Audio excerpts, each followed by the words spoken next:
దేవునికి మహిమ కలుగును గాక. హల్లెలూయా, హల్లెలూయా, హల్లెలూయా. మీరందరూ చాలా సంతోషంగా ఉన్నారని నేను అనుకుంటూ ఉన్నాను. సంతోషకరమైనటువంటి సమయంలో ప్రభువు లేని సంతోషం మాత్రం మీరు కలిగి ఉండకండి. ప్రభువుని కలిగినటువంటి సంతోషం మీరు కలిగి ఉండాలి. దేవునికి మహిమ కలుగును గాక. హల్లెలూయా. పరిశుద్ధ గ్రంథం నుంచి మత్తయి సువార్త, పరిశుద్ధ గ్రంథం నుంచి మత్తయి సువార్త 2వ అధ్యాయము, మత్తయి సువార్త 2వ అధ్యాయము 3వ వచనాన్ని చదువుకుందాం. ప్రియులారా, హేరోదు రాజు ఈ సంగతి వినినప్పుడు అతడును కూడా యెరూషలేము వారందరూ కలవరపడిరి. చిన్న ప్రార్థన చేసుకున్నాం. మహాపరిశుద్ధుడ, మహోన్నతుడైన మా తండ్రి, ప్రేమ నమ్మకమైన మా ప్రభువా, ఈ పరిశుద్ధమైన ఉన్నతమైన శ్రేష్టమైన నామానికి లెక్కల స్తోత్రాలు చెల్లిస్తున్నాము నాయన. ఇదిగో Telugu Christian church in Holi land నాయన సంఘాన్ని ప్రేమించి, ఇదిగో ప్రభువా 2015 ఈ డిసెంబర్ నెలలో ఈ సంతోషకరమైనటువంటి దినాలలో ప్రభువా నాయన, ఇదిగో ఈ యొక్క స్త్రీల క్రిస్మస్ జరిపించుకోవడానికి మా బ్రతుకుల్లో, మా జీవితాల్లో మరో అవకాశాన్ని, మరో తరుణాన్ని నాయన మాకు అనుగ్రహించేందుకు వందనాలు చూపిస్తున్నాము తండ్రి. అవును ప్రభువా, ఎంతోమంది నాయన మరి గొప్పవారైనటువంటి వారు, ఎంతోమంది తండ్రి ఈ దినాన్ని చూడాలనుకున్నటువంటి వారు ప్రభువా మరి వెళ్ళిపోతూ ఉండగా ప్రభువా, దీనులమైన మా పట్ల నీ కృపనిచ్చి తండ్రి, ఇదిగో ప్రభువా నీ యొక్క పుట్టినరోజు దినాన్ని జరుపుకోవడానికి మీరు మాకు అనుగ్రహించిన కృపను బట్టి నీకు వందనాలు చెల్లిస్తున్నాను ప్రభువా. ఇదిగో స్త్రీలు ఎంతగానో శ్రమ పడి తండ్రి నాయన, వారు ఇదిగో ప్రభు నాయన నిన్ను ఆరాధించాలని, గణపరచాలని, నీ పుట్టిక దినాన్ని ప్రభువా నాయన ఘనంగా జరిగించాలని ప్రభువా ఎంతగానో ఆశతో ప్రభు నీ బిడ్డలు ప్రయాసపడాలి ప్రభువా. ప్రయాసకు తగిన ప్రతిఫలాన్ని మీరు దయచేయమని ప్రార్థిస్తూ ఉన్నాను తండ్రి. కొన్ని ఆత్మలైన పట్టబట్టడానికి, కొన్ని ఆత్మలైన బలపడటానికి తండ్రి, వారి విశ్వాస జీవితాన్ని తండ్రి నాయన వారు నాయన సరిదిద్దుకుని ప్రభు నీ రాజ్యానికి సిద్ధపాటు కలిగి ఉండటానికి అటువంటి కృపను దయచేయమని ప్రార్థన చేస్తున్నాను. అల్పుని అయోగ్యని ప్రభు నీ సన్నిధిలో నిలబడి ఉన్నాను నాయన. ఇదిగో కొన్ని నిమిషాలు ప్రభు, చాలా కాలమైనది కనుక నీ మాటలు నీ బిడ్డలకు అందించాలని ప్రభువా నేను నిలబడి ఉండగా తండ్రి, నీ మాటలు ప్రభు నీ మాటలుగా నీ బిడ్డలకు అందించడానికి కృప దయచేయి ప్రభువా నాయన. నా నోటి నుంచి వెళ్ళే ప్రతి మాట కూడా ప్రభువా నీ బిడ్డలను అది ఆలోచింపచేసేదిగా ఉండటానికి, అది సరిచేసేదిగా ఉండటానికి కృప దయచేయమని ప్రార్థన చేస్తున్నాను తండ్రి. ఒక బోరుగా మాత్రమే మీరు వాడుకోండి ప్రభా. నన్ను బలపరచండి, నేను బలహీనను ప్రభా, బలపరిచి తండ్రి నాయన నన్ను ప్రభా మీరు ప్రభా నేను వాడుకుని ప్రభా నాయన మీరు మాత్రం మహిమ పొందమని నాయన నీ బిడ్డలకి మేలును ఆశీర్వాదాన్ని మీరు దయచేయమని యేసు పరిశుద్ధ నామమున అడిగి వేడుకుంటున్నాను పరమ తండ్రి. ప్రభునందు ప్రియులారా, మరి ఈ దిన క్రిస్మస్ ఆరాధన కార్యక్రమానికి అధ్యక్షులుగా ఉండి నడిపిస్తున్నటువంటి మరి దానికి మేరీ గారికి, అలాగే నా వెనకున్న దైవజనులకు కూడి వచ్చినటువంటి మరి మీ అందరికీ కూడా ప్రభు అయిన యేసుక్రీస్తు నామములో వందనాలు తెలియజేస్తూ నా ప్రత్యేకమైనటువంటి క్రిస్మస్ శుభాలు తెలియజేస్తూ ఉన్నాను. దేవునికి మహిమ కలుగును గాక. హల్లెలూయా. ప్రియ దేవుని బిడ్డలారా, ఒక చిన్న సాక్ష్యం చెప్పిన తర్వాత నేను వాక్యంలోనికి వెళ్తాను. ఎందుకంటే దేవుడు చేసినటువంటి మేలును చెప్పాలని, మరి ఈ యొక్క క్రిస్మస్ ఆరాధనలో మీతో కలిసి మరి ఉండాలనే ఉద్దేశంతో నేను మరి ఈ దినం మీ మధ్యన ఉండడం జరిగింది. ప్రియులారా, మరి ఇంచుమించు 2 సంవత్సరాల నుంచి మరి నా ప్రియ బిడ్డలు, నా సంఘము ప్రార్థించిన రీతిగా మరి దేవుడు అద్భుతమైనటువంటి కార్యము నా పట్ల చేశాడు. 11 సంవత్సరాలు అయింది. మరి నాకైతే వీసా పడదని అన్నప్పుడు ప్రియులారా, మరి నేను జెరూసలేములో అప్లై చేసినప్పుడు 2 సంవత్సరాల తర్వాత వారు నాకు వీసా ఇవ్వడం జరిగింది. దేవునికి మహిమ కలుగును గాక. హల్లెలూయా. నేను వెళ్ళి అడిగినప్పుడు నేను చాలాసార్లు వెళ్ళాను వాళ్ళ దగ్గరికి. ఈ 2 సంవత్సరాల్లో చాలాసార్లు వెళ్ళడం జరిగింది. పోయిన సంవత్సరమే నేను మా 2వ పాప మ్యారేజ్కి వెళ్ళాలని ఎంతో ప్రయత్నం చేశాను. అయితే అప్పుడు వాళ్ళు ఎట్టి పరిస్థితులు కూడా వాళ్ళు అంగీకరించలేదు ప్రియులారా. ఇప్పుడు మరలా నేను ఇప్పుడు జనవరికి వెళ్ళాలని తలంపులో ఉన్నాను. అప్పటికైనా అవుతుంది అని అనుకుంటూ ఉంటున్న సమయంలో మరి పోయిన 2 వారాల కిందట మా మామయ్య గారు చనిపోవడం జరిగింది. అయితే ఆయన చనిపోకముందు ఆయన అడిగేటటువంటి ఒక మాట ఏంటంటే, మీకు పని అయిందా, మీరు ఇప్పుడు వస్తున్నారు, ఎప్పుడు పెళ్లి పెట్టుకుందాం అని చెప్పి ఆయన ఫోన్ చేసినప్పుడల్లా కూడా ఆ మాట అడుగుతూ ఉండేవారు. వచ్చేస్తున్నామండి, మాకు అయిపోద్ది, ఇవాళ అయిపోద్ది, రేపు అయిపోద్ది, నేను వస్తాను అని నేను చెప్తా ఉండేటటువంటి వాడిని. ఆయనకి ఒకే ఒక ఆశ ఉండేది. ఆయనకి ఏంటంటే కుమారుడు పెళ్లి చూసుకుంటే సరిపోతులేనటువంటి ఒక ఆశతో ఆయన బ్రతుకుతూ ఉండేవాడు. అయితే ప్రియ దేవుని బిడ్డలారా, ఎప్పుడైతే జరిగిన తర్వాత నాలో ఒక రకమైనటువంటి ఒక బాధ వచ్చింది. ఎందుకంటే కనీసం ఆయన ఆశని నేను తీర్చలేకపోయాను అనేటువంటి బాధ, ఆయన ఆశని, ఆయన కోరికని తీర్చలేకపోయామే అని చెప్పి చనిపోని కాడి నుంచి ఆలోచన చేస్తూ, ఏదేమైనప్పటికీ మరి వారందరూ కూడా వారి కుమారుడు శోభాబు కూడా ఇవ్వడం జరిగింది. అయితే ఇల్లర కార్యక్రమాలను చక్కబెట్టుకున్నారు. అప్పటి నుంచి కూడా నేను చాలా బలంగా మరి దేవుని సన్నిధిలో ప్రార్థన చేయడం మొదలుపెట్టాను. ఎందుకంటే ఈ సమయంలో నేను వెళ్ళాలి ప్రభా, మరి వెళ్ళి మరి ఆ పెళ్లి చేసుకురావాలి కనుక ఇదిగో నువ్వు నాకు మార్గం సరళం చేయమని ప్రార్థన చేసినప్పుడు దేవుడు అద్భుత రీతిగా మార్గం సరళం చేశాడు. ప్రియ దేవుని బిడ్డలారా, నేను బుధవారమే టికెట్ తీసుకున్నాను, కానీ ఈ స్త్రీల క్రిస్మస్ అయిన తర్వాత వెళ్దామని మళ్ళీ ఆదివారానికి మరి నేను మార్చుకోవడం జరిగింది. ప్రియులారా, మరి నా సంఘం, నా బిడ్డలు ఎంతగానో మరి కన్నీరు విడిచి ఉపవాసాలను ప్రార్థన చేసిన వాళ్ళు కూడా ఉన్నారు. ఆ సంగతి నాకు తెలుసు. ప్రియులారా, మరి దేవుడు మరి మీ పట్ల అనేకమైనటువంటి కార్యాలు చేయడానికి ఆయన సిద్ధపడి ఉన్నాడని, మరి చేసినటువంటి ప్రతి ఒక్కరికి కూడా నా హృదయపూర్వకమైనటువంటి మరి వందనాలు నేను తెలియజేస్తూ ఉన్నాను. ఈ సాక్ష్యము మన సంఘానికి ఒక అద్భుతమైనటువంటి సాక్ష్యం ప్రియులారా. ఎందుకంటే ఓలీలాల్ సంఘ కాపర్ గారు టైం అయిపోయింది, ఆయన వెళ్ళిపోయేటటువంటి టైం దగ్గరకు వచ్చింది కాబట్టి ఆయన ఉండగా ఏదో సంఘం నడుస్తుంది, కానీ ఆయన వెళ్ళిపోయిన తర్వాత సంఘం పరిస్థితి ఎలా ఉంటుందని ఆలోచించేటటువంటి వారు చాలా మంది ఉన్నారు. ప్రియ దేవుని బిడ్డలారా, నేను ఒకటి అడిగిన దేవుని ఏంటో తెలుసా, నీ చిత్తమైతే నా పని ఇంకా ఇక్కడ కావాలనుకుంటే ప్రభువా నన్ను ఇక్కడ ఉండని, లేదనుకుంటే నేను ఇండియాకి వెళ్ళి నా పరిచర్య నేను ప్రారంభించాలి, అది నీ చిత్తానికి నేను ఒప్పిస్తున్నాను అన్నప్పుడు ప్రియ దేవుని బిడ్డలారా, దేవుడు అద్భుతమైనటువంటి కార్యము దేవుడు చేశాడు. దేవుడికి మహిమ కలుగును గాక. వారు వెంటనే నేను అడిగిన వెంటనే మరి వారు రీఎంట్రీ ఇచ్చారు. మరి నేను ఆదివారం బయలుదేరి వెళ్తున్నాను. మరి మీ అందరికీ కూడా ప్రత్యేకమైన వందనాలు తెలియజేస్తున్నాను. 23వ తారీఖు డిసెంబర్ 23 కానీ 24వ తారీఖు కానీ ఈ 2 డేట్లలో ఏదో ఒక డేట్లో మ్యారేజ్ పెట్టుకోవడం జరుగుతూ ఉంది. మరి అన్ని సిద్ధం చేస్తూ ఉన్నాం. మరి మ్యారేజ్ చేసుకుని మళ్ళీ తిరిగి అందరము కూడా మరి సంతోషముగా మరి తిరిగి వచ్చేటట్లుగా మీ ప్రార్థనలు జ్ఞాపకం చేసుకోవాలని కూడా నేను ప్రేమతో మనం చేస్తూ ఉన్నాను. దేవునికి మహిమ కలుగును గాక. అదే రీతిగా దేవుడు నన్ను ప్రేమించి ప్రియ దేవుని బిడ్డలారా, మరి కాకినాడ ప్రాంతంలో ఒక గృహాన్ని కూడా కొనుక్కోవడానికి కృప చేశారు. అయితే నేను ఆ పని ఇంకా జరుగుతూ ఉంది, పైన స్టే చేస్తున్నాము కాబట్టి ఆయన్ని పూర్తయిన తర్వాత చెబుదాము అని అనుకున్నాను. ఇవన్నీ కూడా చక్కబెట్టుకు రావాలనే ఆలోచన మరి ముందు నుంచి ఉన్నది. అయితే ప్రియ దేవుని బిడ్డలారా, మరి అది కూడా పూర్తి కావస్తూ ఉన్నది కనుక మరి అది కూడా ప్రారంభించుకుని రావాలని తలస్తూ ఉన్నాం. మరి దాని పని విషయంలో కూడా మీరు ప్రార్థించాలని నేను ప్రేమతో మనవి చేస్తున్నాను. ప్రార్థించినటువంటి సంఘానికి, విశ్వాసులకి, పెద్దలకు, మరి సహాయ సేవకులకు అందరికీ కూడా నా ప్రత్యేకమైనటువంటి వందనాలు తెలియజేస్తూ, దేవుని మహిమపరుస్తూ, మరి దేవుని ఘనపరుస్తూ నా సాక్ష్యాన్ని నేను ముగిస్తున్నాను. దేవుడు ఈ సాక్ష్యం ద్వారా ఘనపరచబడిన గాక. ఆమేన్.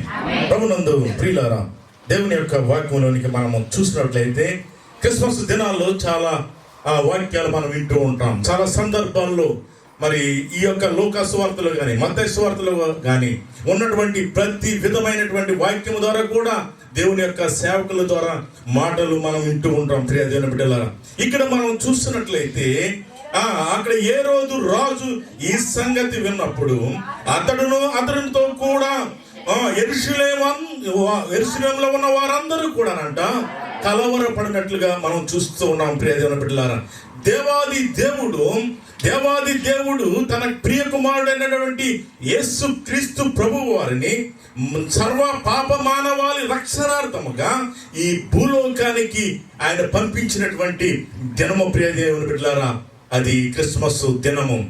ఆ దినాన్ని మనం సెలబ్రేషన్ చేసుకోవటం, ఆ దినాన్ని మనము ఆరాధన చేయటం, ఆ దినాన్ని ప్రభువును ఘనపరచడం అనేది మన జీవితాల్లో చాలా ప్రాముఖ్యమైనటువంటి విషయము. ప్రియ దేవుని బిడ్డలారా, దేవాది దేవుడు మహిమా స్వరూపుడైనటువంటి దేవుడు ఆయన మహిమను విడిచిపెట్టి ఆయన ఉన్నటువంటి ఆస్థానాన్ని ఆయన విడిచిపెట్టి ఆయన దీనుడుగా ఆయన ఒక శరీరాన్ని ధరించుకుని ఆ శరీరము ద్వారా ఆయన ఈ లోకానికి రక్త మాంసములతో పాలివాడై ఆయన మనము క్రీస్తును ఆయన ఈ లోకానికి పంపించాడు. పాపి యొక్క జీవితము ధన్యమైనటువంటి రోజుగా మనం చూస్తున్నాం. దేవునికి మహిమ కలుగును గాక.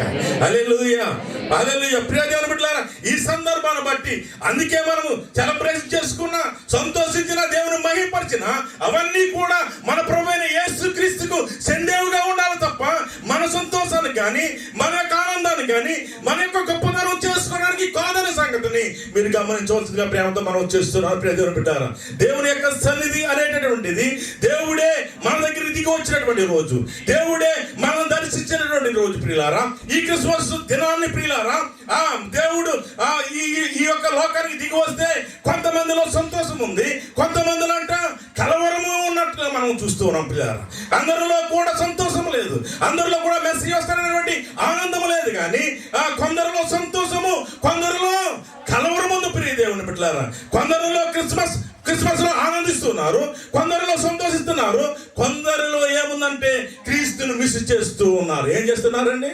క్రీస్తును మిస్ చేస్తున్నారు, క్రీస్తును అంగీకరించలేకపోతున్నారు. తెలుసు కూడా దేవుడు ఈ రీతిగా నా పాపముల కొరకు, నా యొక్క శాపాల కొరకు, నా యొక్క పాపము నిమిత్తము ప్రభు నా దగ్గరికి వచ్చాడు, నన్ను తాకాడు, నన్ను రక్షించాడు అని చెప్పి ఆలోచన కలిగి కూడా ప్రియ దేవుని బిడ్డలారా దేవుణ్ణి అంగీకరించలేనటువంటి పరిస్థితిలో ఉంటూ ఉన్నారు.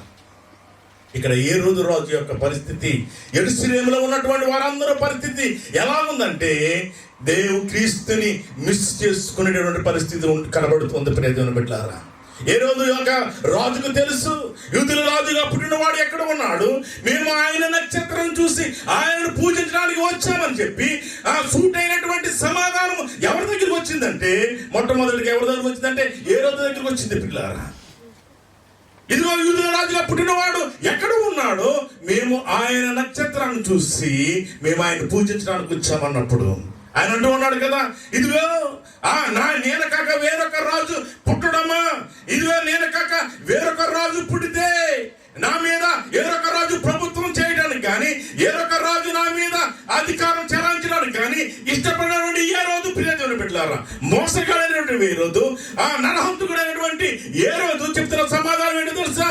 మీరెళ్ళి పూజించి ఆ యొక్క సమాచారము నాకు తెలియజేయండి, నేను వచ్చి కూడా ఏం చేస్తాను? పూజిస్తాను. ఇది నమ్మదగిన మాటేనండి, ఇది నిజంగా హృదయంలో నుంచి వచ్చిన మాటే. ఇదిగో మీరు ఎంతో దూరం నుంచి, తూర్పు దేశము నుంచి వచ్చారు, మీరు తెలుసుకుని వచ్చారు కాబట్టి మా యొక్క యూదయ దేశములో యూదుల రాజుగా పుట్టినటువంటి ఒక రాజు ఉన్నాడని తెలుసుకుని మీరు వచ్చారు కాబట్టి నేను కూడా ఆయన ఆరాధిస్తాననేటువంటి ఆ సంతోషమైన మాట ఏ రోజు చెప్పలేకపోయాడు. ప్రియ దేవుని బిడ్డలారా, తెలుసుకున్నాడు, శాస్త్రులను పిలిచాడు, పరిచయాలను పిలిచాడు. ఇది ఎలాగా మెస్సియా పుట్టుక గురించి ఆయన్ని పరిచయం చేసినప్పుడు వాళ్ళు చెప్పారు, మీకా ప్రవచనాన్ని వారు ఎత్తి చూపిస్తూ ఉన్నారు. ఇదిగో యూదా దేశము బెత్లెహేములోనే క్రీస్తు పుడతాడని రాయబడి ఉన్నదని అవన్నీ సంగతులు తెలుసుకుని కూడా ప్రియ దేవుని బిడ్డలారా క్రీస్తుని అంగీకరించలేకపోయాడు, క్రీస్తుని మిస్ చేసుకున్నాడు. ప్రియ దేవుని బిడ్డలారా, క్రీస్తుని అంగీకరించలేకపోయాడు, క్రీస్తుని ఆరాధించడానికి వెళ్ళలేకపోయాడు. కారణం ఏంటో తెలుసా? అతనిలో ఉన్నటువంటి ఆ యొక్క దుర్మార్గమైనటువంటి జీవితం. ఇదిగో అతని జీవితం బట్ట బయలవుతుంది ఏమనేటువంటి ఆ యొక్క భయం చేత, ఇదిగో నా రాజ్యాన్ని ఒకవేళ యేసు అనేటువంటి ఆయన తీసుకుంటాడేమని భయం చేత, ఇదిగో నా రాజ్యంలో నా ఇష్టమైతే నేను బ్రతకాలని, నా రాజ్యంలో నేను స్వేచ్ఛగా నేను జీవించాలని, నేను ఎవరి మీద కూడా ఎవరు కూడా నా మీద ప్రభుత్వం చేయకూడదని, ఎవరి మీద కూడా ఎవరు కూడా నా మీద అధికారిగా ఉండకూడదని చెప్పి ప్రియ దేవుని బిడ్డలారా ఏం చేశాడంటే 2 సంవత్సరాల లోపు ఉన్నటువంటి పిల్లల్ని ఏం చేశాడండి? యేసుక్రీస్తుని సంహరించాలని, బాలుడైనటువంటి ఆ బాలుడైన యేసయ్యను సంహరించాలని చెప్పి 2 సంవత్సరాల లోపు ఉన్న పిల్లలందరినీ కూడా ఏం చేశాడు? చంపించేసినట్లుగా మనం చూస్తున్నాం. ఎంత దుర్మార్గుడో చూడండి. ఏ రోజు యొక్క చరిత్ర మీరు తెలుసుకున్నట్లయితే ఏ రోజుకి ఎంతమంది భార్యలు తెలుసా? ఆ చరిత్రలో మనం చూస్తే 12 మంది భార్యలు అంటే ఏ రోజుకి ఎంతమంది అండి? 12 మంది భార్యలు మొదటి భార్యను అతనే చంపేశాడు. ఆ భార్య సహోదరుని అతను చంపేశాడు. తల్లిని అతనే చంపేశాడు. ఆ పుట్టినటువంటి 2 బిడ్డలను అతనే చంపేశాడు. అంత భయంకరమైనటువంటి వాడు, అంత దుర్మార్గమైనటువంటి వాడు. ప్రభువు మాట్లాడాడు అతన్ని, ఒరే నక్క అని పిలిచాడు. ఏమని పిలిచాడండి? ఇటువంటి దుర్మార్గమైనటువంటి ఆలోచన కలిగినటువంటి ఏ రోజు ప్రియ దేవుని బిడ్డలారా, దేవుని యొక్క ఆ యొక్క సమాచారం వచ్చినప్పటికీ కూడా దానిని అంగీకరించకుండా ప్రియ దేవుని బిడ్డలారా, తన రాజ్యమును నిలబెట్టుకోవడం కోసం, తన రాజ్యము తన ఇష్టానుసారంగా జీవించడం కోసం, తన రాజ్యములో తన స్వేచ్ఛగా అనుభవించడం కోసం ప్రియ దేవుని బిడ్డలారా, ప్రభువుని పూజించడానికి, ఆరాధించడానికి ప్రభువుని మిస్ చేసుకున్నట్లుగా మనం చూస్తూ ఉన్నాం. ఏ రోజు దగ్గరికి సమాచారం వచ్చింది. ఎందుకు వచ్చింది? తన కలవరం పడవలసిన అవసరం వచ్చింది. బాలుడైనటువంటి యేసు ఇప్పుడు పుట్టాడు, ఆయనేమో వృద్ధాప్యంలో ఉన్నాడు. ఒకవేళ నిజంగా అతను పెద్ద అయ్యి రాజ్య పరిపాలనకు వచ్చినప్పటికీ ఏ రోజు ఏమైపోతాడు? సరిపోవచ్చు. కానీ యేసుక్రీస్తును ప్రభువుగా అంగీకరించడానికి ఏ రోజు అక్కడ ఇష్టపడలేటట్లు మనం చూస్తూ ఉన్నాం.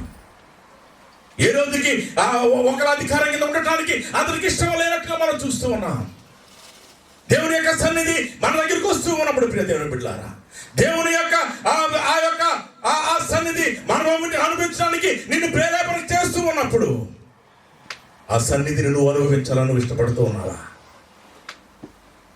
తన రాజ్యాన్ని తన ఇష్టం వచ్చిన రీతిగా అతను పరిపాలన చేసుకోవాలని, స్వేచ్ఛగా బ్రతకాలని, ఎవరు కూడా నా మీద ప్రభువుగా ఉండటానికి వీల్లేదని చెప్పి ఏ రోజు యేసుక్రీస్తును చంపడానికి ప్రయత్నం చేశాడు. ఈ దినాల్లో చాలా మంది ఏ రోజులు ఉన్నారండి. ఆ దినాల్లో ఉన్నటువంటి ఏ రోజు గురించి కదా నేను మాట్లాడుతుంటా. ఇన్ని సంగతులు మీకు చెప్పుకొస్తా. ఈ దినాల్లో కూడా ఏ రోజులు ఉన్నారు. నీ జీవితం అనేటువంటి రాజ్యం ఒకటి నీకుంది. నీ జీవితం అనేటువంటి రాజ్యంలో నువ్వు పరిపాలన సాగిస్తూ ఉన్నావు. ఆ పరిపాలన మీద అధికారి ప్రభు అయి ఉన్నాడా? ఆ పరిపాలన కింద ప్రభు పరిపాలన కింద నువ్వు ఉండడానికి నువ్వు ఇష్టపడుతూ ఉన్నావా? నీకొక పరిపాలన ఉంది, నీకొక జీవితం అనేటువంటి రాజ్యం ఉంది. ఆ పరిపాలనని నువ్వు ఇష్టపడితే ప్రభు నువ్వు అంగీకరించావు. దేవునికి మహిమ కలుగును గాక. ప్రభువా, నా రాజ్యం మీద నువ్వు అధికారిగా ఉండు నాయన, నువ్వు నాకు ప్రభువుగా ఉండు తండ్రి, నీ మాట ప్రకారంగా నేను నడుస్తానని చెప్పి ప్రభు మాటకు లోబడేదానుగా ఉంటావు. దేవునికి మహిమ కలుగును గాక. నా జీవితం నా ఇష్టం అండి, నా ఇష్టమని నేను బ్రతుకుతాను, తాగుతాను, తండాలాడతాను, నా ఇష్టం వచ్చినగా నేను జీవిస్తానని చెప్పి దేవునికి దూరముగా దేవుని ప్రభువుగా చేసుకోవడానికి ఇష్టం లేనటువంటి పరిస్థితుల్లో జీవిస్తూ ఉన్నావేమో. ఒకసారి ఆలోచన చేసుకో. నీ జీవితంలో ఆశీర్వాదం కావాలంటే దేవుడు కావాలి, ప్రభువు కావాలి. నీ జీవితంలో ఆరోగ్యం కావాలంటే ప్రభువు కావాలి. నీ జీవితంలో నెమ్మది కావాలంటే ప్రభువు కావాలి. నీ జీవితంలో ఏదైనా సంపాదించుకోవాలంటే ప్రభు దగ్గరకు వస్తావు. కానీ నీ జీవితం మీద ప్రభువుగా ఉండటానికి, నీ యొక్క జీవిత రాజ్యం మీద ఆయన అధికారం చేయడానికి నువ్వు ఇష్టపడుతూ ఉన్నావా? ఆ అధికారం కింద నువ్వు ఉంటూ ఉన్నావా? ప్రియ దేవుని బిడ్డలారా, ఆలోచన చేసుకుందాం ఒకసారి. చాలా మంది నా ఇష్టం అండి, నా ఇష్టం నేను బ్రతుకుతానని చెప్పి ప్రభువుని అధికారం కింద, ప్రభువుని ప్రతిష్ఠించుకోకుండా, ప్రభువుని నా యొక్క జీవితంలో, నా జీవితం మీద నువ్వు ప్రభువుగా ఉండని చెప్పడానికి ఇష్టపడలేదు. ప్రియ దేవుని బిడ్డలారా, ఒక ఆమె ఉందంట. ఆమెకి ఒక కొడుకు, 4 సంవత్సరాల కొడుకు. ఆ కొడుకు పుట్టినరోజు వచ్చినప్పుడు ఆమె తన ఫ్రెండ్స్ అందరినీ గెలుచుకుని ఒక మంచి 5 స్టార్ హోటల్ తీసుకుని వెళ్ళిందంట. ఆమె పార్టీ ఇస్తుంది, అందరికీ కూడా చక్కగా పార్టీ ఇస్తే మంచిగా వారు డాన్స్ చేస్తూ, పాటలు పాడుతూ, త్రాగుతూ, తండరాలు ఆడుతూ ఉంటే ఒక ఆమె వచ్చి అడిగిందంట, పుట్టినరోజు చూసుకోవడానికి నీ యొక్క కుమారుడేడమ్మా అని అడిగితే, వాళ్ళ ఇంటి దగ్గర పెట్టొచ్చానండి, పని మనిషి దగ్గర పెట్టొచ్చాను. ఎందుకు పని మనిషి దగ్గర పెట్టొచ్చాను అంటే, ఆడుంటే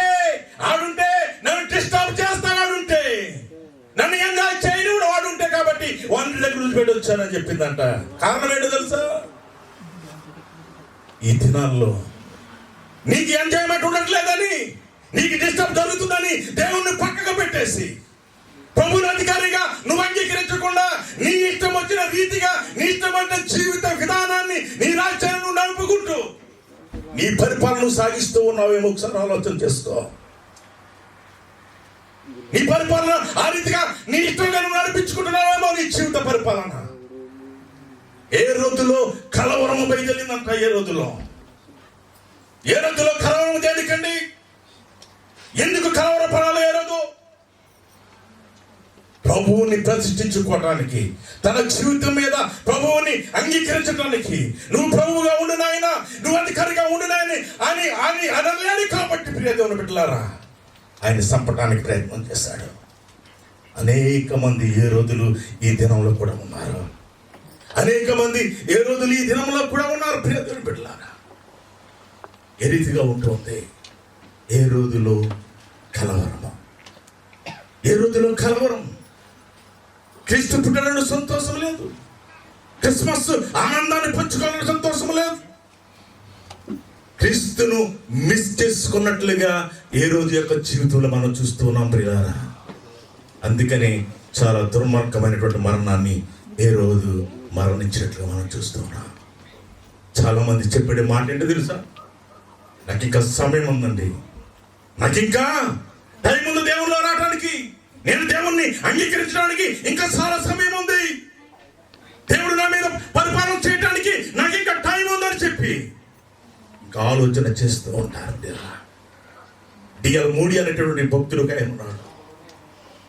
ఆయన ఒక హాలీవుడ్ నటి దగ్గరికి వెళ్ళాడంట. ఆయన ఒకసారి వెళ్ళి, అమ్మా యవనస్తురాలుగా ఉన్నావు కదా, ఇదిగో నీకు చాలా పలుకుబడి ఉంది, నువ్వు దేవుని అంగీకరించమ్మా, ప్రభువుని రక్షణగా చేసుకో, ఎంతకాలం నువ్వు ఈ రీతిగా నువ్వు తిరుగుతావు అని చెప్పి ఆయన సువార్త ప్రకటించాడంట. ఆమె చెప్పిన మాట ఏంటో తెలుసా? నాకు చాలా సమయం ఉందండి, నాకు చాలా వయసు ఉంది, నేను ఇంకా ఇక్కడ బాగా ఈ పీలో చాలా సంపాదించాలండి, అప్పుడు తర్వాత నేను దేవుణ్ణి అంగీకరిస్తాను, అప్పుడు నేను దేవుని రక్షకుడిగా నేను స్వీకరిస్తే నా పాపాలు ఒప్పుకుంటాను అప్పుడు అని చెప్పని అని అంటున్నప్పుడు అంటూనే ఒక కాపీ తీసుకొచ్చి ఆ దైవ సేవకుడికి వచ్చి ఇచ్చిందంట. ఆయన సగం తాగి, అమ్మా ఈ కాపీ నువ్వు తాగమ్మా, ఏమన్నాడు ఆయన? సగం తాగి ఈ కాపీ నువ్వు తాగామంటే ఆమె కప్పిసి కొట్టిందంట. ఎందుకని? ఎంగిలిది నిన్ను తాగను, నీ ఎంగిలి బతుకు దేవుడికి ఎందుకమ్మని చెప్పి వెళ్ళిపోడంట. దేవుడికి మహిమ కలుగును గాక. హల్లెలూయా. నీ అనుభవం అంతా కూడా నువ్వు అనుభవించిన అనుభవాన్ని కూడా లోకంలో అనుభవించేసి ఎప్పుడో దేవుని దగ్గరికి వస్తానని చెప్పి ఇంకా టైం ఉందలే, నాకు ఇంకా సమయం రాలేదని చెప్పి ఇంకా ఆలోచన చేస్తున్నటువంటి వారు ఉన్నారేమో. ఒకసారి ఆలోచన చేసుకోండి. ఇది అనుకూలమైనటువంటి సమయం. ప్రియమైన బిడ్డలారా, యేసు ప్రభు అని నీ నోటితో ఒప్పుకుని ఆయన విశ్వసించే హృదయములో నువ్వు రక్షింపబడతావు. దేవునికి మహిమ కలుగును గాక. దేవుణ్ణి యేసు ప్రభు అని ఒప్పుకోలేనటువంటి వాడు, యేసు ప్రభువుని తన జీవితం మీద ఒక ప్రభువుగా అధికారిగా అంగీకరించినటువంటి వాడు ప్రియ దేవుని బిడ్డలారా, దేవుని యొక్క రాజ్యానికి వారసుడు కాదు. నీ జీవితంలో ఎన్ని క్రిస్మస్లు నువ్వు చేసుకోవచ్చు, ఎన్ని క్రిస్మస్లు నీ జీవితంలో వెళ్ళిపోవచ్చు, కానీ ఆయన నీ జీవితం రాజ్యం మీద అధికారిగా ఉండనిస్తూ ఉన్నావా? నీ అధికారం కింద నేను ఉంటాను ప్రభు, నీ బలిష్టమైన చేతి కింద నేను దేవ మనుచుకు రాలే, నేను జీవిస్తానని చెప్పి నువ్వు ఒప్పుకోగలిగితే ఈ దినమే ఆయన ఉన్నతమైనటువంటి శిఖరాలను నిన్ను ఎక్కించబోతూ ఉన్నాడు. దేవునికి మహిమ కలుగును గాక. ప్రపంచంలో ఉన్నటువంటి ఉన్నతమైనటువంటి పట్టణాల్లో నిన్ను ఓడుకోవడానికి ఇష్టపడుతున్నాడు. హల్లెలూయా. యెరూషలేము వారందరూ అక్కడ ఆ యొక్క హేరోదు రాజుకి కలవరం బయలుదేరిందంట. కలవరము కలవరము కలవరము కలవరము. తన యొక్క స్థితిని మార్చుకోకుండా, తన జీవితాన్ని మార్చుకోకుండా, తన దగ్గరికి దేవుని సన్నిధి వస్తే ఆ సన్నిధిని త్రోసిపుచ్చి క్రిస్మస్ సంతోషాన్ని పంచుకోలేకపోయాడు ఈ రోజు. రెండవదిగా మనం చూస్తే ప్రియ దేవుని బిడ్డలారా, రెండవ మాటగా ఏంటన్నది? యెరూషలేములో ఉన్న వారందరూ కూడా ఏం చేశారంట? యెరూషలేములో ఉన్న వారందరూ కూడా కలవరపడ్డారని మనం చూస్తున్నాం. యెరూషలేములో ఉన్నటువంటి వారు ఎవరండి? ఎవరు యెరూషలేములో ఉన్నారు? యెరూషలేము దేనికి కేంద్ర బిందుగా ఉందో తెలుసా? యెరూషలేము దేనికి ఆ రోజుల్లో కేంద్ర బిందుగా ఉందంటే మత సంబంధమైన కార్యక్రమాలకి కేంద్ర బిందుగా ఉంది. శాస్త్రులు పరిసరులు కూడా ఆ దినాల్లో ఆ యొక్క మతపరమైనటువంటి భక్తిలో, మతపరమైనటువంటి ఆ యొక్క జీవితంలో వారు జీవిస్తూ మా మతమే గొప్ప అనుకునేటువంటి స్థితిలో మెస్సియా గురించి తెలుసు కూడా, ప్రవచనాలు గ్రహించి కూడా ప్రభువుని అంగీకరించకుండా వారి యొక్క వేషధారణ భక్తి ఏం చేస్తుందో తెలుసా? వారి యొక్క మత ఆచారం ఏం చేస్తుందో తెలుసా? వారి కన్నులకి మరుగు చేసేసింది. వారి కన్నులకి మరుగు చేసేసింది. కాబట్టి యేసుక్రీస్తు పుట్టాడు, మెస్సియా పుట్టాడు అనేటువంటి సంగతి తెలిసినప్పటికీ కూడా వాళ్ళకి ఏం బయలుదేరిందంట? కలవరము బయలుదేరిందంట. కలవరం బయలుదేరిందంట. అందుకని ప్రభు అంటున్నాడు, ఓ శాస్త్రులారా, పరిచర్యులారా, చూడండి మాట 23వ అధ్యాయము మత్తయి సువార్త 14-15 చదువుకుందాం. 23వ అధ్యాయము మత్తయి సువార్త 14-13 వచనాలు. మరియు యాజకులైన శాస్త్రులారా, పరిచయులారా, మీరు మనుషుల ఎదుట పరలోక రాజ్యమును మూయుదురు, మీరందరూ ప్రవేశింపరు, ప్రవేశించే వారిని ప్రవేశించనీయరు. అయ్యో వేషధారులైనటువంటి శాస్త్రులారా, పరిచర్యులారా, మీ మతములో కలుపుకొనుటకు మీరు సముద్రమును భూమిని చుట్టి వచ్చెదరు. అతడు కలిసినప్పుడు అతని మీద 200 నరక పాత్రులుగా చేయుదురు. శాస్త్రులారా, పరిచర్యులారా, మీరేం చేస్తారంట? ఏం చేస్తారు? మీరు మనుషులు ఎదుట పరలోక రాజ్యాన్ని ఏం చేస్తారు? ఎల్లనెవరెల్లో ఈ మత సంబంధమైనటువంటి మత ఛాందసవాదులు ఏం చేస్తారు తెలుసా? పరలోక రాజ్యంలోకి వెళ్ళాలన్న వాళ్ళు కూడా లాగేస్తా ఉంటారంట. వీళ్ళు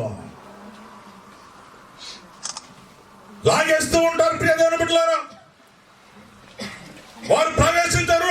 ప్రవేశించేవారు ప్రవేశించారు. వాళ్ళు ఒక వ్యక్తిని మతంలో కలుపుకోవడానికి ప్రియులారా సముద్రమును భూమిని చుట్టూ వస్తారంట. ఎంతైనా చూడతారు వాళ్ళు.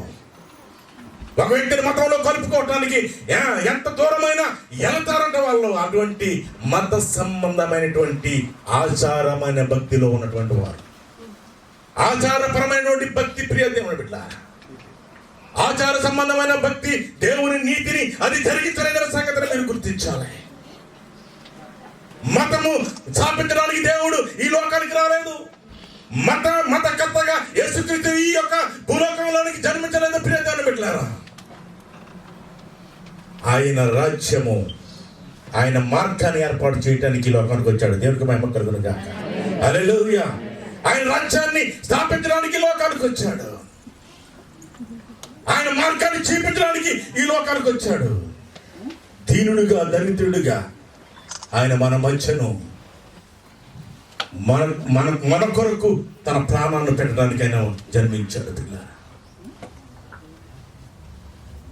యెరూషలేములో ఉన్న వారందరూ కూడా కలవరపడడానికి గల కారణం ఏంటి? ఎందుకు వారు కలవరపడుతూ ఉన్నారు?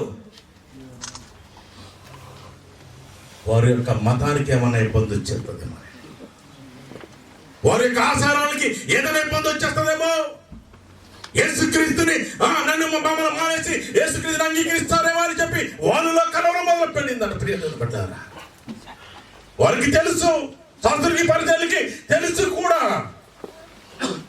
క్రిస్మస్ లో క్రీస్తుని మిస్ చేసుకున్నట్లుగా మనం చూస్తూ ఉన్నాం. క్రిస్మస్ సంతోషాన్ని వారు పంచుకోలేకపోయారు.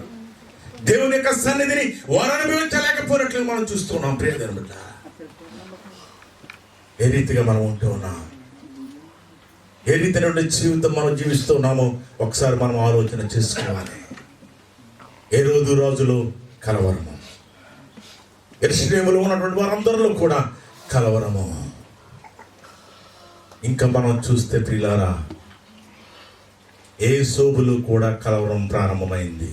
ఎందుకు ప్రారంభమైంది తెలుసా? ఆయనకి ప్రదానము చేయబడినటువంటి ఆ స్త్రీ, ఆమె గర్భవతిని తెలిసినప్పుడు ప్రియులారా,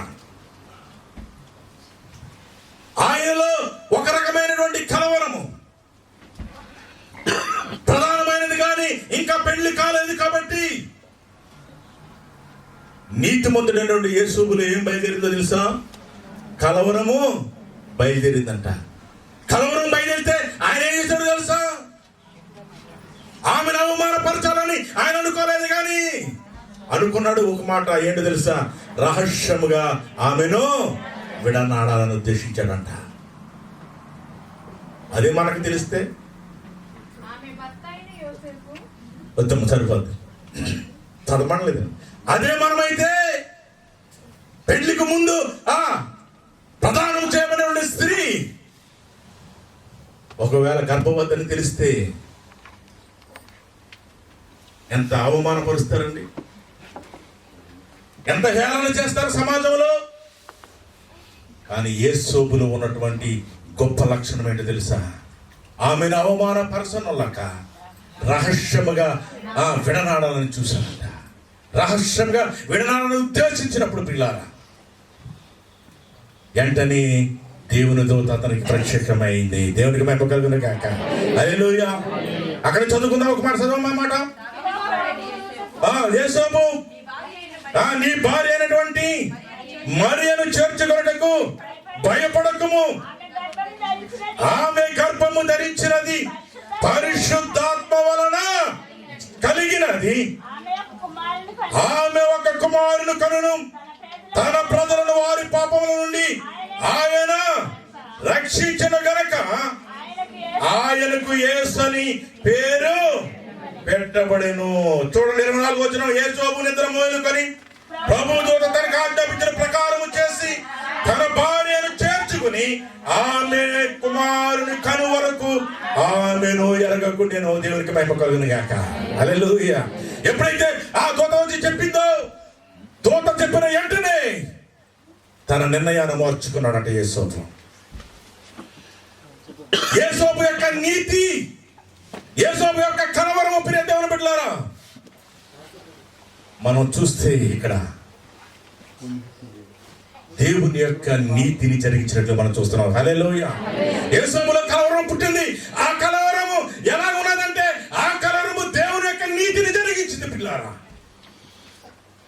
కానీ దేవుని సన్నిధికి వెళ్లకుండా చేయలేదు,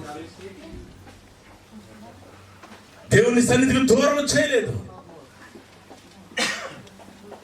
దేవుని ఆరాధించడానికి వెళ్లకుండా చేయలేదు, దేవుని స్తుతించడానికి వెళ్లకుండా చేయలేదు. ప్రియ దేవుని బిడ్డలారా, ఒకవేళ విశ్వాసుల్లో కూడా కలవరం ఉంటుందండి, విశ్వాసుల్లో కూడా కలవరం ఉంటుంది. కానీ ఆ కలవరానికి నువ్వు భయపడవలసిన అవసరం లేదు. దేవునికి మహిమ కలుగును గాక. హల్లెలూయా. ఆ కలవరం నీకు నీతిని జరిగించేదే, నీకు మేలు చేసేదే. కాబట్టి ఆలోచన చేసుకుని జాగ్రత్తగా దేవుని వాక్య ప్రకారంగా మనం నడవలసిన వారమై ఉన్నాం. నేను ముగించేస్తాను, ఇంకా చాలా మాట్లాడాలి, ఎందుకంటే టైం చూపుతారు కొంతమంది వాచ్ చేసి ఇటున్నారు. భోజనం చేయలేదు కదా పాపం, చల్లబడిపోతే చలిగా ఉంది, ఆ చలి బిగుసుకుంది ఎక్కడ పెడతారు ఇల్లు. కొంతమందికి ఇదో బాగా బిగుసుకుంది ఎక్కడ పెడతారు ఇల్లు. మరి కడుపులో కూడా అలా పోతుంది దక్కని మళ్ళీ పేదవారికి వెళ్తే మళ్ళీ ఆలాడతారు. ఇది అడగదేమో, ఈ ఆలోచన ఉంటాయి. ముందు ఆత్మీయ ఆహారం గురించి బాగా తింటే ఆ ఆహారం గురించి ఎవరో ఆలోచించరు. ఆలోచన చేసుకున్నాం. క్రీస్తు ప్రభువైన యేసు, దేవాది దేవుడు తన కుమారుని యేసు క్రీస్తుని మన కొరకు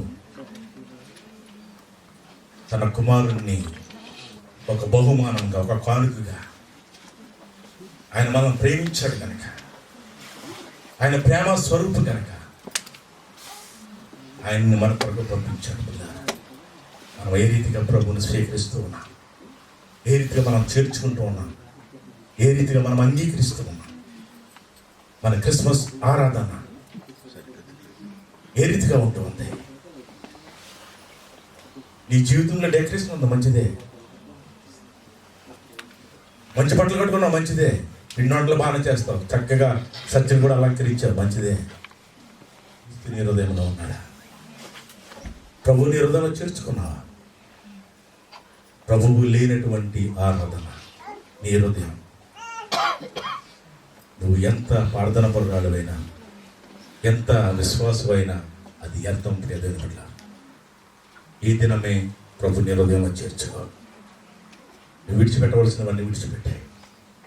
నా జీవితం మీద నువ్వు అధికారిగా ఉండి నాయన, నువ్వు ప్రభువుగా ఉండు తండ్రి. నీ అధికారం కింద నేను జీవించాలని ఇప్పుడు ఒకసారి ఒప్పుకున్నట్లయితే తలలోంచి ప్రార్థన చేస్తా. తలలోంచి ప్రార్థన చేసిన ప్రార్థన. ప్రభు, నా జీవితాన్ని నీకు అప్పగిస్తున్నాను ప్రభు. నీవే అధికారిగా ప్రభువుగా ప్రభు మీరు ఉండిన ఆయన. నీ బలిష్టమైన చేతుల కింద నిన్ను దీన మనసుకు రాలున్నాయి. దీన మనసు కలిగి ప్రభు నువ్వు హెచ్చించే వరకు ఆ రీతిగా నేను జీవించే కృపను దయచేయను ఆయన. ఎన్నో క్రిస్మస్ ఆరాధనలు నా జీవితంలో వెళ్ళిపోయాయి. నిజమైన క్రిస్మస్ ఆరాధన అంటే నేను ఎరగను ఆయన. ఇదిగో ప్రభువా, ఈ దినాన్ని నా జీవితాన్ని నీకు అప్పగిస్తాను తండ్రి. నా బ్రతుకుని నీకు అప్పగిస్తాను నాయన. నా జీవితం ద్వారా, నా బ్రతుకు ద్వారా, నా ప్రవర్తన ద్వారా, నా చూపు ద్వారా, నా సమస్త కార్యం ద్వారా నీకు మహిమ తెచ్చేదానిగా నేను ఉంటానని నువ్వు ఈ దినాన్ని ఒప్పుకోగలిగితే ఆయన నమ్మదగిన వాడు పిల్లారా, నీతిమంతుడు పిల్లారా. నీ గత పాపాలేమి కూడా నేను గుర్తు చేసుకోవాలని ఆయన వాగ్దానం చేస్తూ ఉన్నా. ఇప్పుడే అనుకూల సమయం. ఇదే రక్షణ దినము. ప్రభువు నూతనంగా నీ హృదయంలో చేర్చుకొని ప్రభుకి ఇష్టమైనటువంటి ఆరాధనను చేయగలిగితే ఆయన ఉన్నతమైనటువంటి స్థితిలో నచ్చడానికి ఆయన ఇష్టపడుతున్నాడు. మహాపరిశుద్ధులైన మా తండ్రి, ప్రేమ కలిగిన మా ప్రభువుని కొమ్మనాయన, ఇదిగో కొన్ని నిమిషాలు, కొద్ది సమయం నీ మాటలు ప్రభు నీ బిడ్డలకు అందించడానికి కృపణించాను అయ్యా. ఇదిగో ప్రభు నీ నీ ప్రతి మాట కూడా నాయన అది నీ బిడ్డని ఆలోచింపచేసేది, ఫలింపచేసేది, వారి యొక్క జీవితాలు మార్చుకునే విధంగా ఉంటాను ప్రభు దయచేసి అడుగుతున్నాను. ఇదిగో నీ రాకడ అతి సమీపమైనటువంటి దినాల్లో, భయంకరమైన దినాల్లో మేము జీవిస్తున్నాము తండ్రి. సమయం కొద్దిగా ఉందని సాతానుడు గర్జించి చూపాలని తిరుగులాడుతూ ఉన్నాడయ్యా. మేమైతే ఇంకా సమయం ఉందనుకుంటున్నాము నాయన. ఆ సమయాన్ని మేము గుర్తించి ప్రభు నీ కుమారుడిగా, కుమార్తెగా ప్రభు స్వీకరించబడడానికి, నీకు ఇష్టమైనటువంటి జీవితం ద్వారా నిన్ను మహింపరిచే వారు ఉండటానికి, మా బ్రతుకుల ద్వారా, మా జీవితం ద్వారా ఎల్లప్పుడూ కూడా మీకు మహిమ తెచ్చే వారంగా ఉండటానికి అటువంటి జీవిత విధానాన్ని మాకు దయచేయమని, మమ్మల్ని ఫలించి అభివృద్ధి పొంది వర్ధిల్లి ప్రభు ఆత్మీయమైనటువంటి స్థితిలోనికి ప్రభు ఆత్మీయ ఫలాలు అనుభవించడానికి కృప దయచేయమని మమ్మల్ని మేము నీ కృపహస్తాలుగా అప్పగించుకుంటూ యేసు పరిశుద్ధ నామమున అడిగి వేడుకుంటున్నాను పరమ తండ్రి. ఆమేన్. అందరికీ వందనాలండి. మీ అందరికీ మరొకసారి క్రిస్మస్ శుభాలు తెలియజేస్తున్నా. మరి నా కొరకు ప్రార్థన చేయవలసిందిగా ప్రేమతో మనం చేస్తూ ఉన్నాం. దేవుడి మహిమ కలుగును గాక.